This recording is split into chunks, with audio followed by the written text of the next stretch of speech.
Putin से मुलाकात में जिनपिंग का बयान सामने आया। दुनिया जंगल राज की तरफ जा रही है, शी जिनपिंग ने कहा लड़ाई नहीं रुकी तो बड़ा असर पड़ेगा। शी जिनपिंग ने यह भी बात पूरे जोर से कही कि अगर यह सब रुकता नहीं है तो इसका बड़ा असर पड़ेगा और बड़ा असर पूरी दुनिया पर पड़ेगा। अब जरा अगली खबर की तरफ भी आपको ले चलूं। ईरान के हौसले के पीछे रूस और चीन। रूस और चीन के दम पर ईरान का जोश हाई। पुतिन और शी की मुलाकात के बाद हौसले और बढ़े।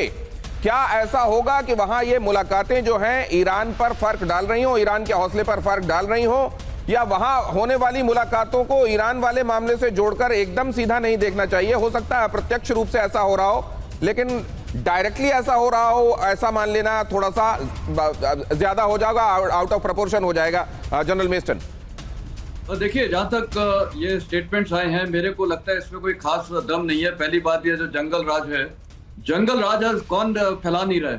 मेरे ख्याल जितने भी पावर्स हैं, रूस ने अटैक किया यूक्रेन पे, वो भी देखा जाए जंगल राज है। ये जितने भी अमेरिका, ये जो प्रॉक्सीज है ईरान के, इन्होंने हमास वालों ने अटैक किया।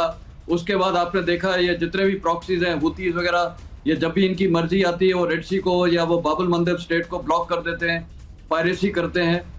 ईरान खुद जंगल राज कर रहा है। वो ये सबसे बड़ा जंगल राज कर रहा है कि पूरे स्टेट ऑफ हॉर्मुज़ में बोलता है वो टैक्स लगाएगा, सारी शिप्स को ब्लॉक कर दिया है। उसकी लड़ाई है अमेरिका के साथ और इजराइल के साथ, तो उसके कोई अधिकार नहीं है ये स्टेट ऑफ हॉर्मुज़ को ब्लॉक करना।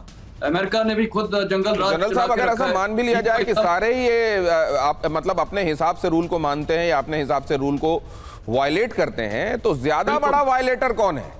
अमेरिका है जो कहता है कि वेनेजुएला भी मेरा, मैं यहाँ का भी प्रेसिडेंट हूँ, वर्किंग प्रेसिडेंट हूँ, जो ये कह देता है कि ये अब ये जो हॉर्मुज़ है स्टेट ऑफ ट्रम्प के नाम से जाना जाएगा, जो कहता है अब क्यूबा की भी बारी है, जो कहता है अब ग्रीनलैंड भी ले लेंगे, या आपको लगता है कि चाइना भी उतना ही बड़ा कल्प्रिट है? देखिए, सारे अपने अपने लेवल पे वायलेटर्स हैं और सबकी शेड्स अलग है। आप चीन को देखिए, उइघर्स जो उनके जिंगजान प्रोविंस में कितनी प्रॉब्लम उनको, मतलब इतनी मारा गया है, उनको तो वहाँ बिल्कुल चेंज ही कर रहे हैं उनका धर्म और सब कुछ। आप ताइवान के साथ देखिए, वो कितना वहाँ पर लास्ट 2 साल से कितना इनिशिएटिव ले रहे हैं, साउथ चाइना सी को कंट्रोल कर रहे हैं। तो जंगल राज तो सबने फैला के रखा है, शेड्स अलग अलग हैं। सवाल उठता है क्या इसको ईरान से फर्क पड़ा है? और मेरे को लगता है, देखिए, जहाँ तक ईरान का है, वो बहुत ज्यादा सिंबॉलिक स्टेटमेंट दे रहा है। एज अ सोल्जर मैं ये बताना चाहूंगा, आज ईरान जो ये बोल रहा है कि मैं ये युद्ध यहाँ से यहाँ ले जाऊंगा, सरप्राइज कर दूंगा, क्या सरप्राइज करेगा? अगर मैं ईरानियन होता और मेरी पलड़ा इतना भारी होता, मैं पाकिस्तान को बिल्कुल एनकरेज नहीं करता ये टॉक्स के लिए। अगर मेरा पलड़ा भारी है, देखिए, लड़ाई में जिसका पलड़ा भारी होता है वो फिर लड़ाई चाहता है कि जारी रहे और उसको एक सबक मिल जाए सबको।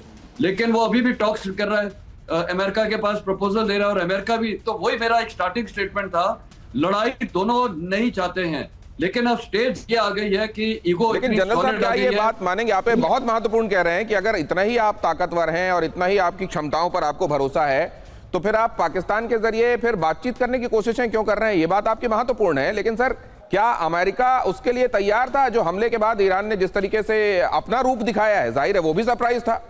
तो सरप्राइज, और ये बात डोनाल्ड ट्रंप खुद कहते हैं कि कमाल की शतरंज उन्होंने खेली है, तो हमने सोचा नहीं था। तो अगर ऐसा है तो क्या ये सरप्राइजेस देने में ईरान की बात एकदम खोखली मानेंगे आप, या मानेंगे कि सब्सटेंस है? हाँ, उतना नहीं है जितना शायद वो कह रहे होंगे। मैं आपके पास आता हूं।